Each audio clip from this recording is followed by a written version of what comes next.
우리가 예수님을 믿게 되고 우리들의 호칭이 변화가 되었습니다. 그 변화된 호칭에 대해서 성경은 다양한 단어들을 쓰기도 합니다. 하나님의 군사, 하나님의 종, 청지기 등등등 많은 단어들을 쓰는데 가장 극적으로 우리의 신분의 변화를 나타내주는 말은 아마 하나님의 자녀가 되었다라는 그것일 겁니다. 죽을 수밖에 없는 죄인이 하나님의 자녀가 됐다. 그래서 나의 호칭이 하나님의 자녀가 되었다. 그런데 이 하나님의 자녀라는 호칭은 단순히 너를 그렇게 오늘부터 부르기로 할 거야 정도의 의미가 아니라는 거죠.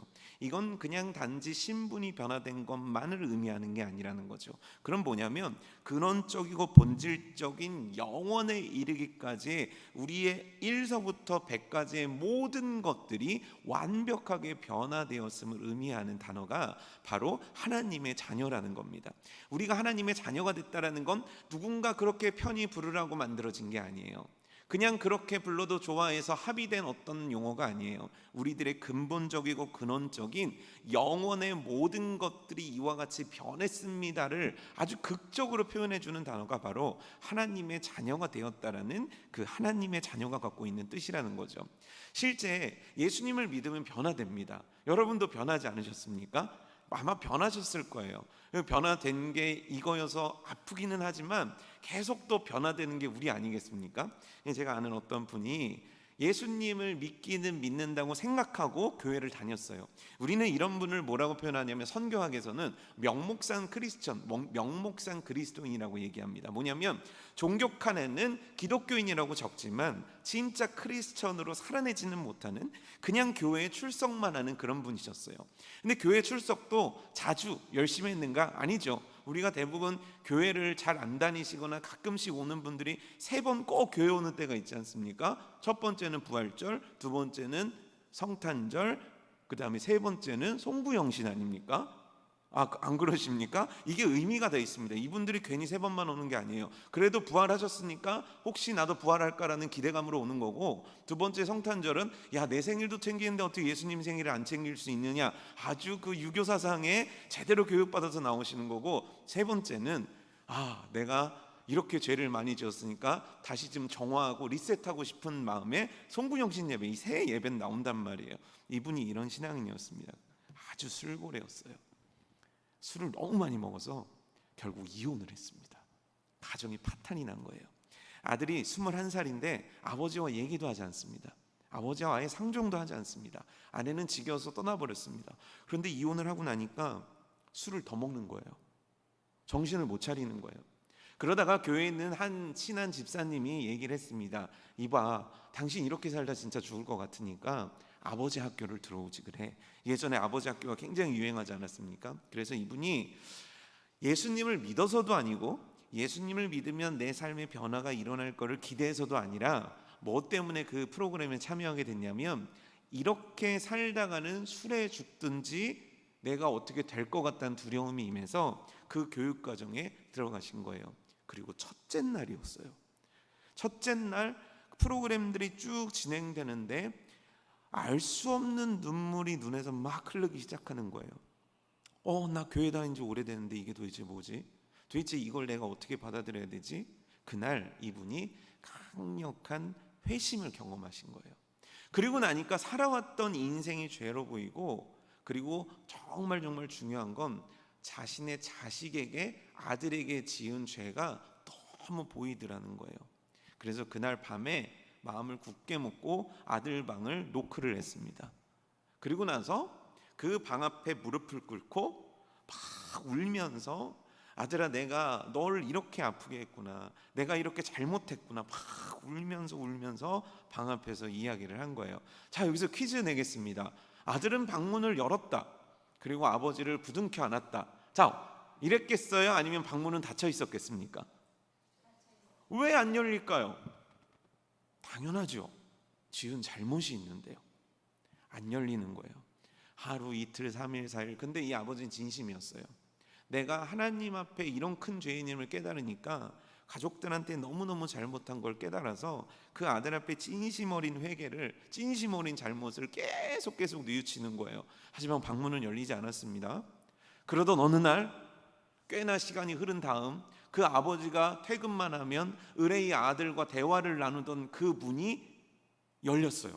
그리고 아들이 나왔습니다. 자, 이제 아들은 어떻게 할까요? 아버지를 부둥켜 안고 아버지 저도 잘못했습니다. 1번. 두 번째, 당신이 뭔데 나를 이렇게 괴롭게 했습니까? 원망이 터져 나왔다. 자, 1번입니까? 2번입니까? 2번이었습니다. 아들의 막 울분이 터져 나오는 거예요. 딴 때 같았으면 이놈의 자식 했었을 텐데 그 얘기가 주님의 음성같이 들리더래요. 맞아 아들아, 진짜 내가 그렇게 잘못했어. 너의 이야기를 들어주지도 않았어. 내가 술 때문에 내 가정을 이렇게 만든 거야. 내가 잘못했어. 아들은 실컷 울면서 쏟아내고 방문을 다시 닫고 방으로 들어가 버렸습니다. 그런데 그 다음 날부터예요. 퇴근을 하고 집에 들어왔는데 문이 요만큼 열려 있더래요. 그게 그 다음 날이 되더니 조금 더 그러더니 저녁 차려놨다 먹어라 그러면 예전에는 먹지도 않던 아들이 나와서 아무 말 없이 밥을 먹더래요. 그리고 기적의 클라이막스는 이 아들이 어느 날 아버지를 따라서 주일 아침에 교회를 나오더래요. 그러면서 관계가 회복되셨대요. 그 어떤 아빠와 아들보다도 훨씬 더 끈끈하게 진행이 되었다는 거예요. 예수님을 믿음으로 나타난 놀라운 변화죠. 우리는 이것들을 보면 기적이라고 얘기합니다. 어떻게 하나님께서 이와 같이 역사할 수 있냐는 거죠. 그 놀라운 변화에 대해서 우리는 모두가 박수를 치면서 감격해합니다. 그런데 하나님의 자녀라는 호칭 속에는 눈에 보이는 이런 변화뿐만 아니라 더 크고 더 놀라운 변화들이 우리에게 주어졌고 우리들에게 시행되고 있고 앞으로도 우리들에게 시행될 거라는 거예요. 이 놀라운 신분의 변화, 이 놀라운 근본적인 변화, 오늘 말씀은 그 변화가 어떻게 이루어졌냐는 거예요. 그 변화는 무엇에서부터 이루어졌고 그 변화를 입었다라고 이야기하는 진짜 믿음을 가진 크리스천들은 이제 어떻게 살아야 되냐는 것을 오늘 본문 말씀은 우리들에게 보여주고 있는 거예요. 교회는요, 우리가 교회이고 이 공동체는요, 반드시 이 변화를 통해서 신분의 변화가 이루어진 하나님의 자녀들이 모인 공동체라는 거예요. 그렇다면 이 변화가 어떻게 이루어졌는지를 잘 봐야 되는 것이고, 이것들을 깨닫고 하나님께서 원하시는 인생을 다시 바라보며 살아가는 게 우리들에게는 너무너무 중요하기 때문에 오늘 교회는 무엇인가라는 주제를 다루면서 오늘 이 말씀을 우리가 좀 깊이 나눠보고자 합니다. 바울은요, 예수님을 믿기 전 우리들의 상태를 굉장히 극적인 단어를 써서 우리들에게 얘기합니다. 그 단어가 뭐냐면 진노의 자녀라는 거예요. 이 진노의 자녀라는 게 무슨 뜻입니까? 진노 받아 마땅한 자녀라는 거예요. 진노 받아 왔으며 진노를 받고 있으며 진노를 받을 것이 너무 확실한 자녀들, 바로 우리가 진노의 자녀였다는 거예요. 근데 왜 진노를 당할 수밖에 없는 겁니까? 먼저 이 진노는 누구의 진노입니까? 하나님의 진노예요. 하나님의 진노가 나에게 임할 수밖에 없다는 거예요. 왜입니까? 그 이유에 대해서 1절 말씀은 이렇게 얘기해 주는데, 우리가 허물과 죄로 죽었던 자라고 표현하고 있는 거죠. 우리가 허물과 죄로 인하여 진노의 자녀가 되었다라는 거예요. 그렇다면 여기서 말하는 허물과 죄는 뭡니까? 우리가 너무 말씀을 통해 잘 배워왔던 아담과 하와의 원죄부터 시작되는 거예요. 그것뿐입니까? 원죄만 짓고 우리는 다음에 죄를 안 짓습니까? 아니죠. 그 다음에도 끊임없이 죄를 짓죠. 요즘 특세 기간인데 죄를 끊고 계십니까? 아니면 특세 끝나고 나서 혹시 차가 안 빠진다고 누가 물 튀기고 갔다고 혹시 또 묵하신 거 아닙니까? 사실요, 우리들은요, 원죄뿐만 아니라 원래 죄로 인해 타락한 본성을 통해서 나타나지는 모든 삶이 죄예요.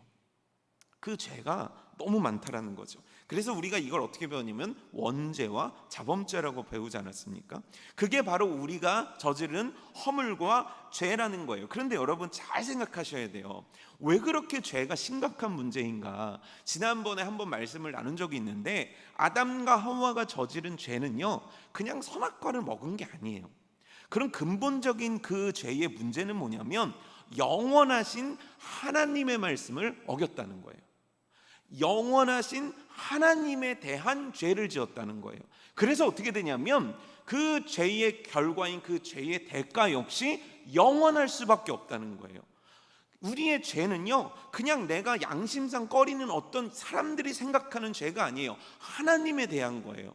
하나님께 죄를 범한 거예요. 그래서 그 죄의 대가 역시 영원하고 그 누구도 어떠한 대가를 치러도 해결할 수 없는 그 죄를 지은 것이 우리라는 거예요. 그런데 중요한 건 뭐냐면 그 죄를 지으면 어떻게 됩니까?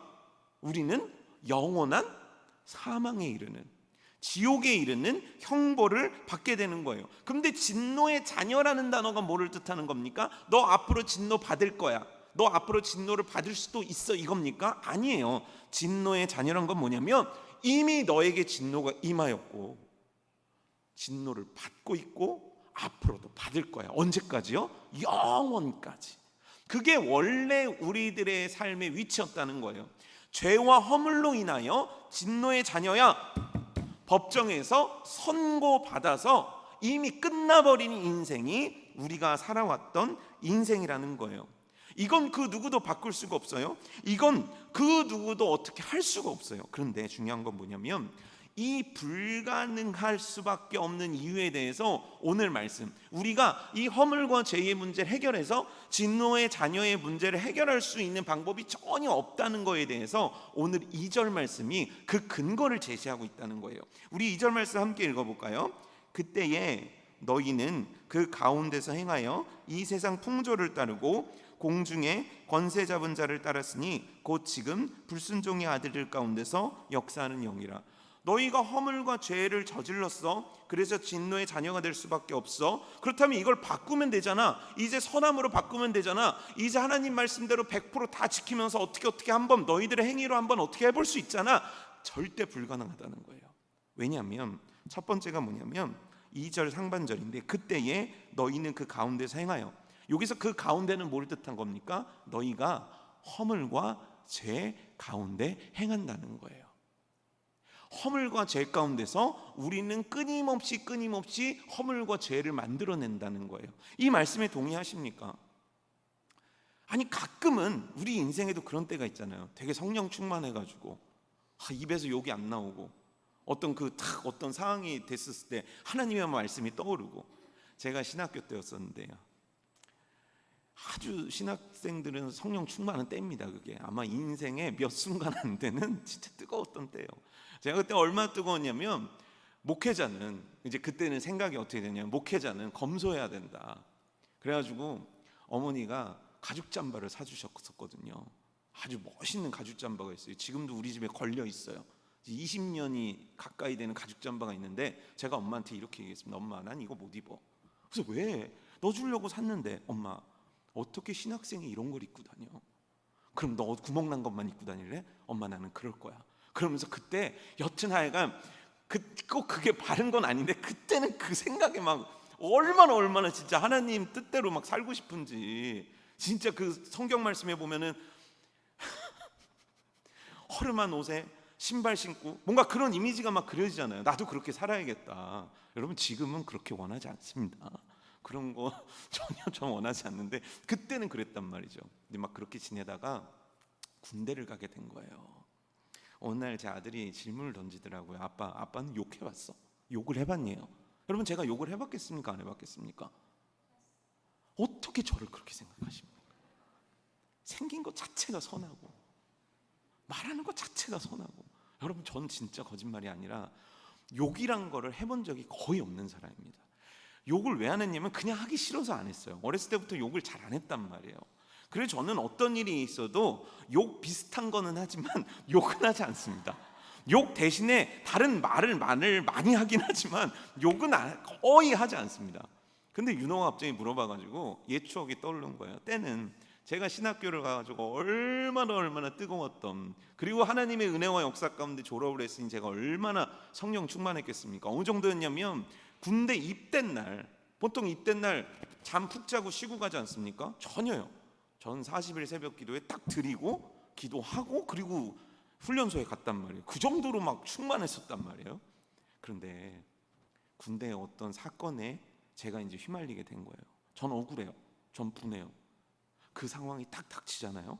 그리고 막 주변에서 뭐라고 그러고 막 그런 상황이 됐는데, 세상에 제 입에서 한 번도 나와본 적이 없었던 욕들이 쭉 나오기 시작하는 거예요. 진짜 깜짝 놀랐어요. 별의별 욕이 막 제 입에서 막 나오기 시작하는데 진짜 입 터졌다고 그러잖아요. 막 래퍼 같아요. 쉬지도 않아요.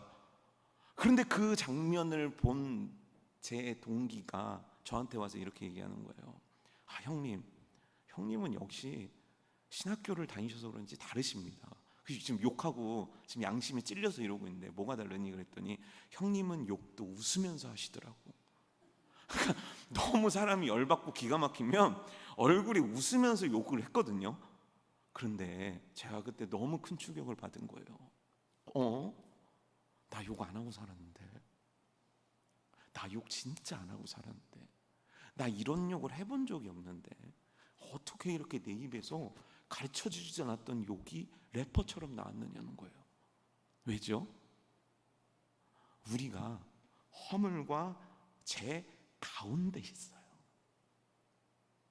그래서 거기서 벗어나려고 가끔은 벗어나는 것 같은데, 그 가운데서 여전히 죄를 행하며 살아갈 수밖에 없는 게 우리들의 치명적인 죄성이 가져다 주는 큰 약점이에요. 그래서 본질상 진노의 자녀에서 벗어나려고 아무리 환경을 바꾸고 의식적인 걸 바꿔도 안 되는 거예요. 그 이유 두 번째는 뭐냐면, 이 세상 풍조를 따른다라는 거예요. 이 세상 풍조, 여기서 말하는 세상 풍조는 뭘 의미하냐면, 하나님이 없이 만들어진 가치관과 문화와 시대의 어떤 것들을 의미하는 거예요. 하나님을 믿지 않는 자들이 만들어낸 그것들을 여기선 세상 풍조라고 만든 거죠. 오늘 새벽 말씀에 듣지 않았습니까? 세상이 어쩜 이렇습니까? 세상이 어쩜 이렇게 되어갑니까? 20대 30대 청년들이 동거율이 80%다 이렇게 놀라셨잖아요. 근데 저는 무섭더라고요. 아마 10대들에게 조사하면 더 높을 수도 있어요. 청소년들에게 물어보면 더 높을 수도 있어요.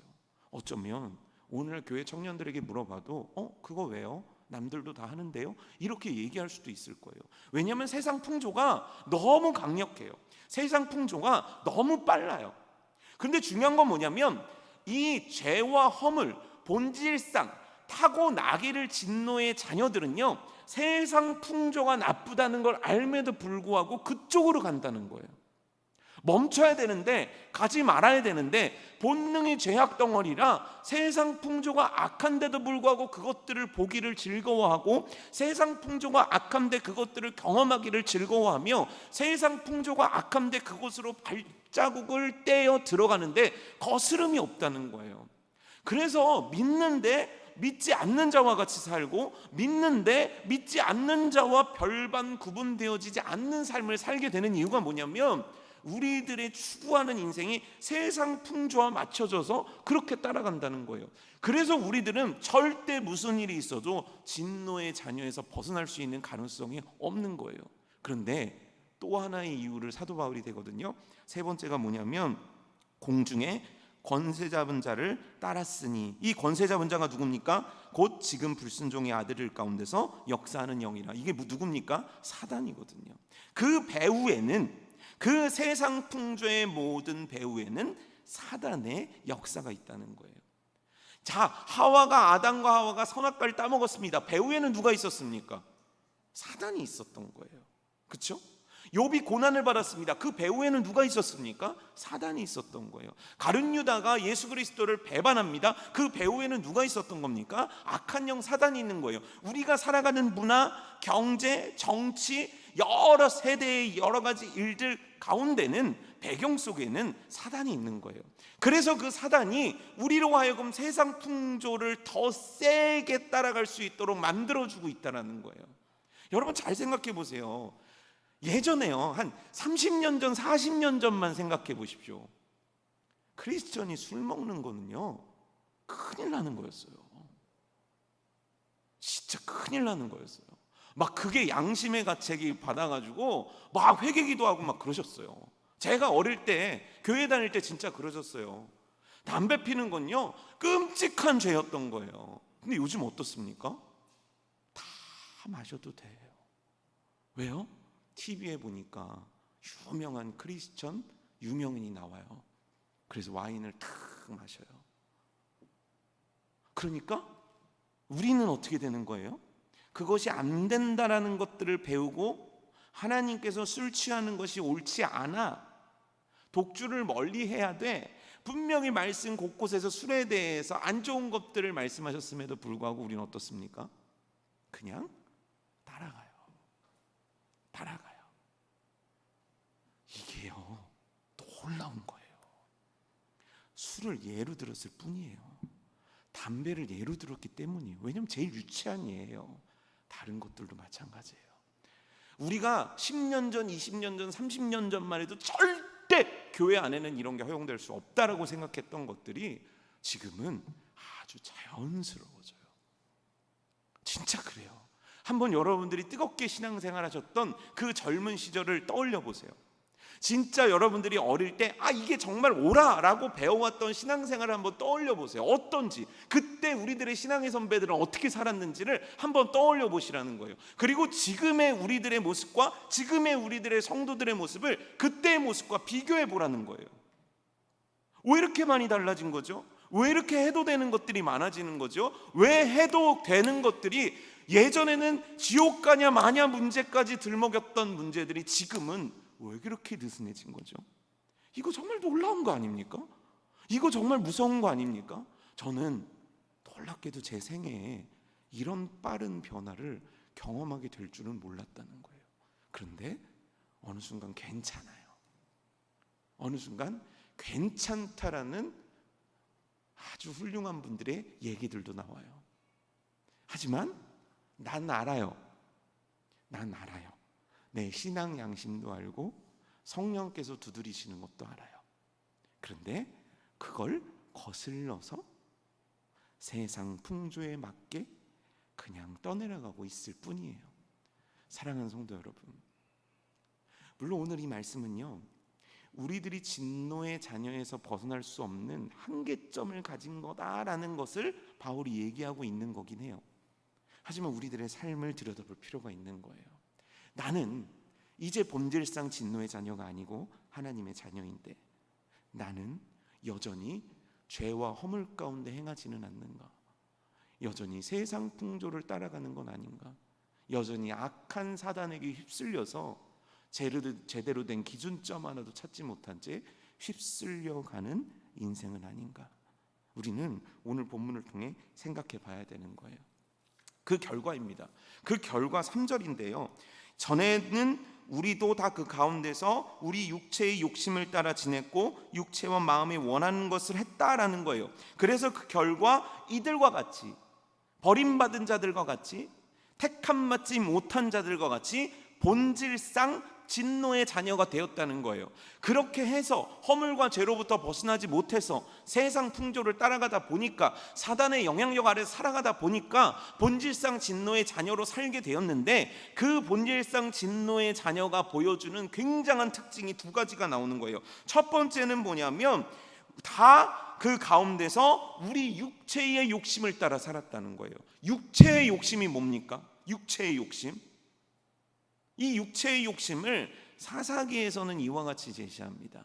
그들의 소견에 좋은 대로 행하였다는 거예요. 그들의 소견은 뭡니까? 그들이 추구하고 싶은 인생을 얘기하는 거예요. 그런데 하나님이 원하시는 건 뭡니까? 하나님이 추구하는 인생을 살으라는 거예요. 창출 내미신 계속적으로 하나님이 말씀하시는 건 뭡니까?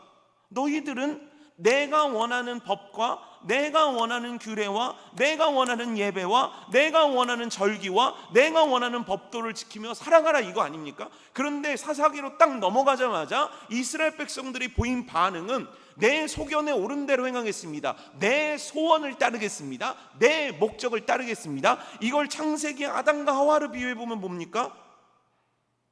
내가 하나님과 같이 살아보겠다는 거예요.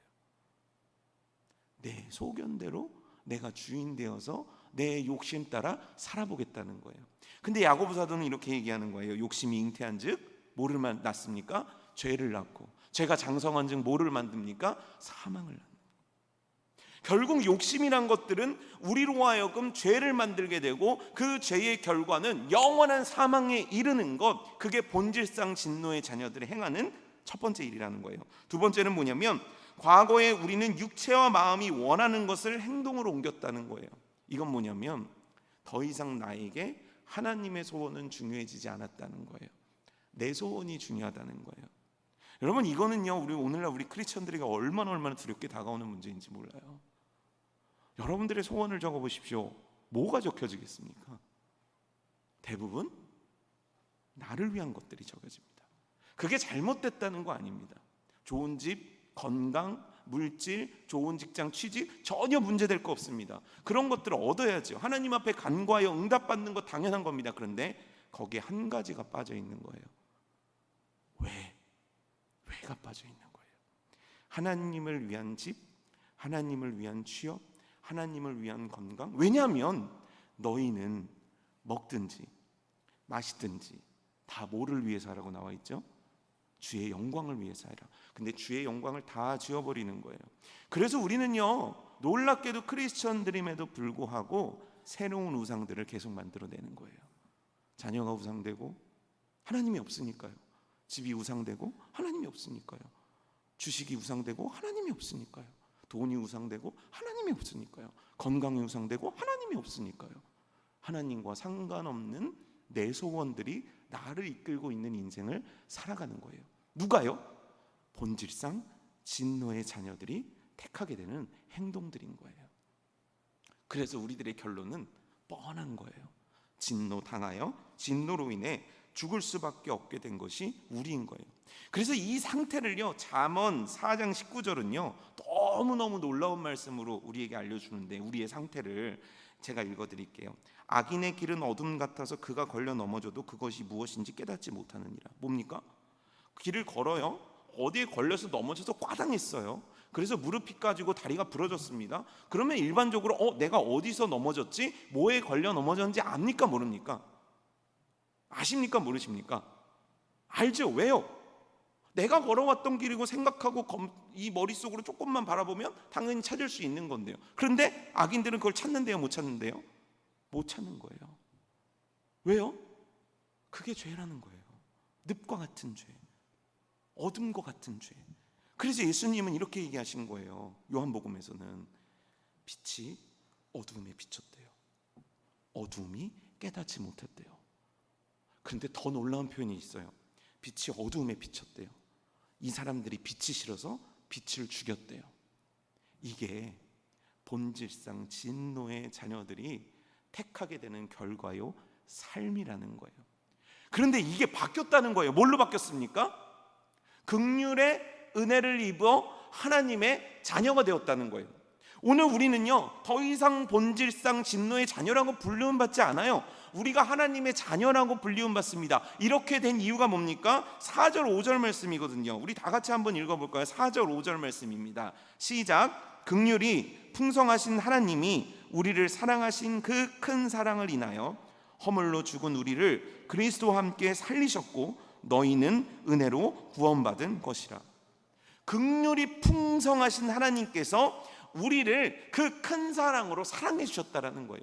여기서 말하는 긍휼이 뭡니까? 긍휼은요, 하나님께서 나를 불쌍히 여겨주셨다는 거예요.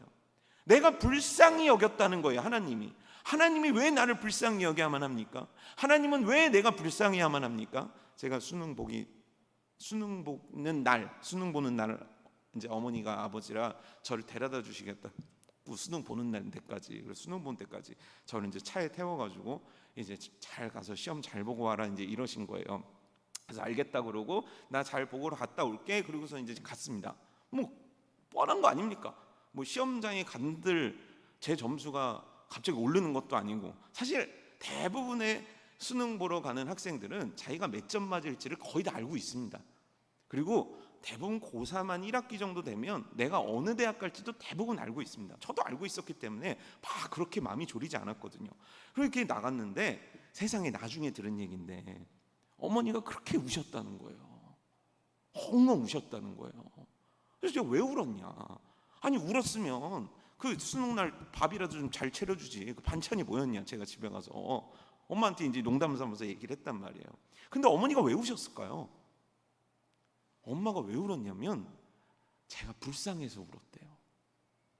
더 잘해줄 걸, 더 잘해주지 못한 마음 때문에 막 우셨대요.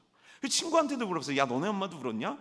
자기 엄마는 자기가 태어나고 입은 베네 쪼고리를 갑자기 울면서 꺼내드려요. 자기가 소름이 끼치더래요. 거기서 도대체 어느 정도 대학을 가야지 되는 거야 엄마? 이렇게 얘기했다는 거예요. 근데 부모 마음이 그래요. 이 자식놈들은 모릅니다. 여기도 이 자식놈들이 많은데 부모는요, 자녀가 불쌍해요. 자녀에 대한 긍휼의 마음이 우리 부모들은 아주 조금 알 수 있을 것 같아요. 그 긍휼의 마음과는 비교할 수 없는 불쌍히 여기심이 하나님 아버지께 있었다는 거예요.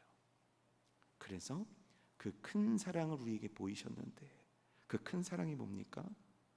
예수 그리스도에게 명하신 거예요. 네가 대속물로 가서 죽어줘서 저들을 살려내라.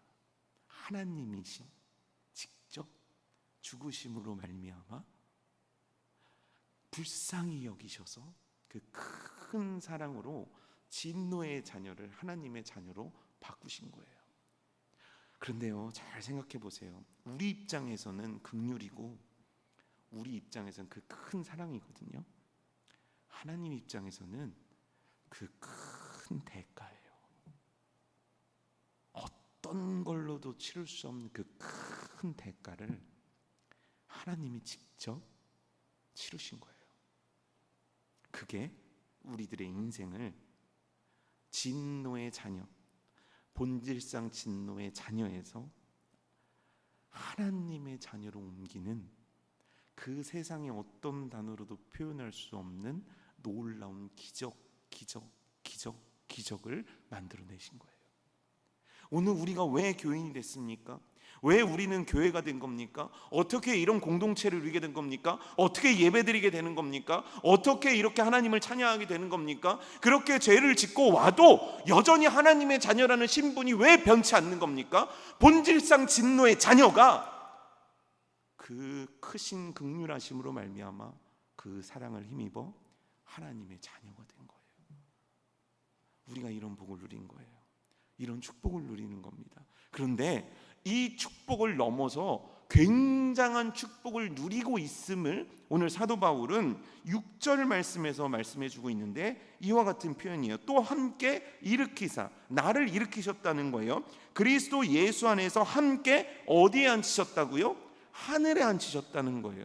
이건 하나님의 천국의 그 보좌들을 의미하는 거예요. 우리를 천국에 앉히셨다는 거예요. 이건 뭐냐면 그 어떤 것으로도 살 수 없고 그 어떤 것으로도 바꿀 수 없는 어마어마한 축복을 우리가 누리는 인생으로 바꾸어 주셨다는 거예요. 이거는요, 나중에 경험할 게 아니에요. 나중에 누리게 되는 게 아니에요.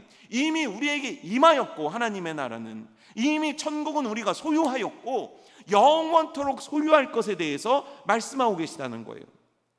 우리는요, 아주 쉽게 얘기하면 헤아릴 수 없는 유산까지 상속받았다는 거예요. 헤아릴 수 없는 것까지 하나님이 하나님의 자녀가 되고 그 위에 부어주셨다는 거예요. 탕자의 비유, 둘째 아들 아시지 않습니까? 둘째 아들이 돌아왔습니다. 아버지가 제일 먼저 뭐합니까? 반지를 끼워주죠. 옷을 갈아입히죠. 신발을 신깁니다. 그리고 잃어버렸던 아들이 돌아왔다고 잔치해 줍니다. 이 과정이 뭡니까? 신분의 회복이요, 잃었던 모든 것들의 회복이요, 물질적인 재산의 회복이요. 그 장면으로 따지게 되면 모든 것들을 넘치도록 부어주시는 하나님 아버지의 사랑이잖아요. 그거를 지금 말씀하고 있는 거예요. 그럼 이제 다음입니다. 그런 자들의 인생은, 그런 교회는 뭐 해야 되냐는 거예요. 7절 말씀이거든요. 이는 그리스도 예수 안에서 우리에게 자비하심으로써 그 은혜의 지극히 풍성함을 다가오는 맞이하게 될 여러 세대에게 나타내려 하심이라. 다가오는 여러 세대들에게 하나님이 누구인지, 그 긍휼이 무엇인지, 그 큰 사랑이 무엇인지 나타내야 된다는 거예요. 그게 오늘 교회와 오늘 우리 공동체에게 주신 위대한 하나님의 사명이라는 거예요. 이것이 우리들의 소원되어야 된다는 거예요. 이것이 우리들의 열망되어야 된다는 거예요. 교보생명을 만드신 신동효 회장님이란 분이 계십니다. 교보문고, 교보생명 다 만드신 분이고 교보타워도 만드신 분이죠. 이분이 가난하셨대요. 어렸을 때 아팠대요. 그런데 그때 어릴 때 다짐한 거 하나가 있대요. 못 배우고 못 먹고, 아니 못 먹어서 못 배우는 사람들을 내가 돕는 사람이 돼야겠다. 이분 크리스천 아니거든요. 근데 이 마음을 먹었대요. 그리고 나서 사업에 막 성공하기 시작하자 교보타워를 지은 거예요.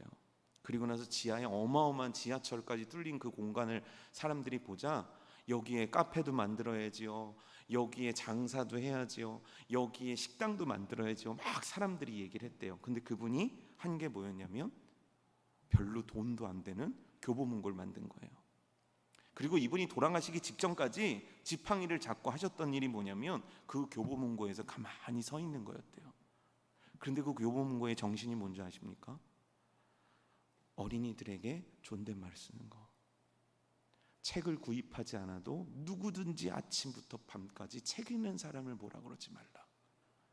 더 많은 돈이 아니라 자신의 경험을 빗대어 어렵고 가난하고 힘든 이들을 향해서 조국의 그 지적인 갈망 속에 있는 가난한 이들을 위해서 그렇게 베풀면서 살기로 결정한 거예요. 안 믿는 분도요. 믿는 우리는 어때야겠습니까? 우리들의 소원과 우리들의 열망은 뭐죠? 빌립보서 2장 13절이죠. 하나님께서 우리 안에 소원을 두고 행하신다는 거예요. 하나님은 우리에게 무슨 소원을 주고 계십니까? 좋은 집 살아야 돼 라는 소원 주시고 계십니까? 혹시 이런 소원 아닙니까? 너 예배 잘 드려야지, 너 하나님 진짜 사랑하는 인생 살아야지, 교회를 위해 눈물을 흘려 기도하는 자가 돼야지, 헌신하는 자 돼야지, 충성하는 자 돼야지, 봉사하는 자 돼야지, 다음 세대를 위해서 눈물을 흘리는 자 돼야지, 다음 세대를 위해서 애쓰는 자 돼야지, 다가오는 여러 세대들을 위해 준비하는 자 돼야지, 다가오는 세대들을 위해 눈물을 흘려 씨앗을 뿌리는 자가 돼야지.